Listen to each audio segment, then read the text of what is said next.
নতুন নীরের খোঁজে। আসসালামু আলাইকুম, সবাই কেমন আছেন? আশা করছি আল্লাহর রহমতে ভালো আছেন।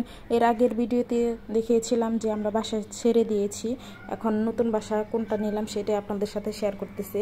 বাসা নেওয়ার আগে সব থেকে বড় ব্যাপার ছিল যে আমার ছেলে যাতে খেলতে পারে আর বাসায় যাতে গরম না লাগে, এই দিকটা আমরা মাথায় রেখেছিলাম। এর জন্য খুঁজতে খুঁজতে এরকম একটা বাসা পেয়ে গেলাম। আগের বাসাটার কাছেই ছিল এই বাসাটার সামনের লুকটা ছিল এরকম, আপনারা দেখতেই পাচ্ছেন। আমি ভালো করে দেখাচ্ছিলাম যে বাসাটা আসলে কেমন। বাসাটা খুবই সুন্দর ছিল। এই যে বাসাটার সামনে আমরা যে বিল্ডিংটা নিয়েছি, এটার মধ্যে 3টা বারান্দা ছিল সামনে, আর এই পাশে ছিল খুবই খোলামেলা জায়গা। আমার বাচ্চা এখানে সাইকেল নিয়ে খেলতে পারবে, 2টা বাচ্চাই। আর এখানে দেখাচ্ছিলাম যে একদম গ্রামীণ পরিবেশ, শহরের মধ্যেও গ্রামীণ পরিবেশ আমার খুবই ভালো লেগেছে। এখানে পুরা গাছ টাছ দিয়ে ভরা, একদম ছায়া থাকে, এখানে সবসময় রোদ পড়ে না। এই বাসাটা খুবই ঠান্ডা থাকে। আপনাদের এই যে দেখাচ্ছিলাম যে কত গাছ টাছ, আর এখানে আমার ছেলে এসে খেলা করতেছিল এই যে লাঠি নিয়ে, ওর জন্য আসলে মূলত বাসাটা আরও বেশি করে চেঞ্জ করা। আর এখানে যে ছাগলটা দেখতেই পাচ্ছেন, এটা হচ্ছে ওনার ছেলের ঘরে নাতিন হয়েছে, সেটার জন্য আকিকা দিবে, এর জন্য ছাগলটা কিনে নিয়ে আসছে। আর এসেই তো আমার ছেলে এটার সাথে খেলা শুরু করে দিছে। আর বিল্ডিংয়ের সাইডটা দেখতে এরকম ছিল, বাসাটা এই যে গাছ দিয়ে একদম ভরা, আপনারা দেখতেই পাচ্ছেন। আর এখানে মাটির চুলারও ব্যবস্থা ছিল, যদি কখনো আমরা মাটির চুলায় বা কেউ যদি মাটির চুলায় রান্না করতে চায় তাহলে রান্না করতে পারবে। আর দেখাচ্ছিলাম এটা হচ্ছে মার আর নানার রুমের জালনা, বাইরে থেকে এই পাশের জালনা 2টা।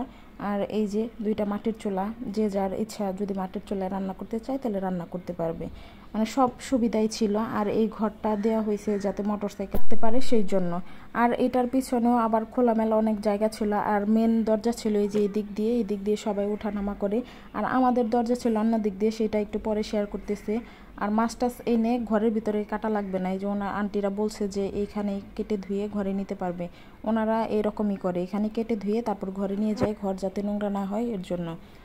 আর এদিকেও বেশ কিছুটা জায়গা ছিল, আর এই বেশ খোলামেলা ছিল, সেটাই আপনাদের সাথে শেয়ার করতেছি। এখন চলে যাব রুমের ভিতরে। এই যে সামনে এটা হচ্ছে মেন দরজা, এটা দিয়ে সবাই ওঠানামা করে। আন্টিরা হচ্ছে দোতলায় থাকে, আর হচ্ছে নিচতলার সামনের ফ্ল্যাটটা আমরা নিয়েছি। পিছনের ফ্ল্যাটটা আবার এত সুন্দর ছিল না, ওটার মধ্যে কোনো বারান্দা নাই, এর জন্য আমরা ওইটা পছন্দ করি নাই আর কি, ভালো লাগে নাই। এটা হচ্ছে ডাইনিং। এই রুমটা অনেক ছোট ছোট রুমগুলা, আর আগের বাসার রুমগুলো তো ছিল অনেক বড়, আপনারা দেখছেনই বিশাল বড়। আমার 2টা বাচ্চা ফুটবল খেলতে পারছে, এতটা বড় ছিল। ওই বাসার রান্নাঘর ছিল খুবই ছোট, একজন মানুষ দাঁড়িয়ে রান্না করা যেত, কিন্তু 2জন দাঁড়ানো খুবই কষ্ট ছিল। এই রান্নাঘরটা আবার খুবই বড়, আবার 3টা তাক দিয়ে আছে। আগের রান্নাঘরে কোনো তাকও ছিল না, আবার খুবই ছোট ছিল। এই যে এখানে যে ভাড়াটি এখনও আছে, ওনাদের জিনিসপত্র আর কি এখানে ছিল। আমি এই ভিডিওটা বেশ কয়েকদিন আগে করছিলাম। শুক্রবারে এই বাসাটা খালি করে দিয়ে ভাড়াটিয়ারা চলে গেছে, এখন আঙ্কেল আমাদেরকে রং করে দিতেছে। আবার হাই কমোড ছিল না, 2টাই ছিল লো কমোড, এর জন্য আমার শাশুড়ির সুবিধার্থে একটা হাই কমোড করে দিতেছে। আর এই রুমটা হচ্ছে মাস্টার বেডরুম। এখানে যেহেতু ভাড়াটিয়ারা ছিল, মানে আগে ওনারা সাবলেট থাকতো, 2 রুম খালি হয়ে গেছে, 1 রুমে ওনারা ছিল, এর জন্য আমি ওই রুমটা আর দেখাইলাম না। এটা হচ্ছে কমন বাথরুম, এটার মধ্যে আসলে হাই কমোডটা করে দিবে আমার নানা শ্বশুর আর শাশুড়ির জন্য।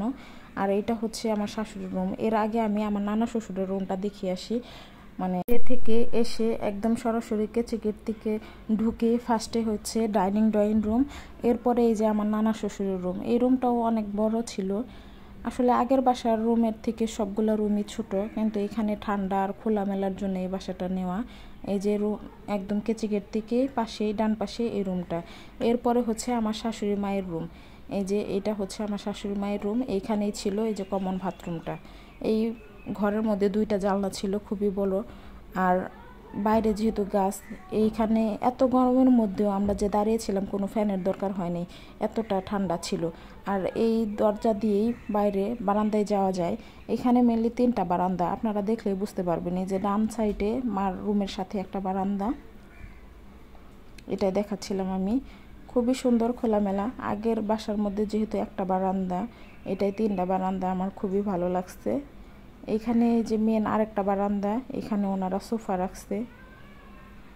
আর পাশে ছিল আমি যে রুমটা নিব আর কি, সেটার সাথে আরেকটা বারান্দা।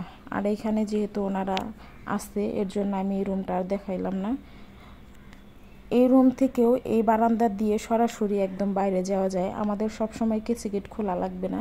আপনাদের সাথে এই যে এখন সেটাই শেয়ার করতেছি। এই যে এখানে একটা দরজা আছে, এই দরজা দিয়েই এই ফ্ল্যাটের মানুষ চলাফেরা করে আর কি। সরাসরি একদম বাইরে যাওয়া যায়, সবসময় কেসি গেট খোলার ঝামেলা নাই। আর বাচ্চারা খুব সহজে এদিক দিয়ে বের হয়ে এই পাশে একদম খোলা মাঠের মতো যে উঠানটা আছে সেটাই খেলা করতে পারবে। তো আমাদের এই নতুন বাসাটা কেমন লাগলো আপনারা জানায়েন। এখান দিয়ে নেমে এই যে এই পাশে একদম খোলামেলা উঠানটা। আমার বাচ্চা তো যখন থেকে আমরা এই বাসাটা নিয়েছি, কাজ করাইতেছি, এখন প্রত্যেক দিন যে এসে এখানে খেলাধুলা শুরু করে দিছে। তো এই যে বাসাটার ফাইনাল লুক এরকম। সবাই ভালো থাকবেন, আল্লাহ হাফেজ। আর আমাদের বাসাটা কেমন হয়েছে সবাই জানাবেন।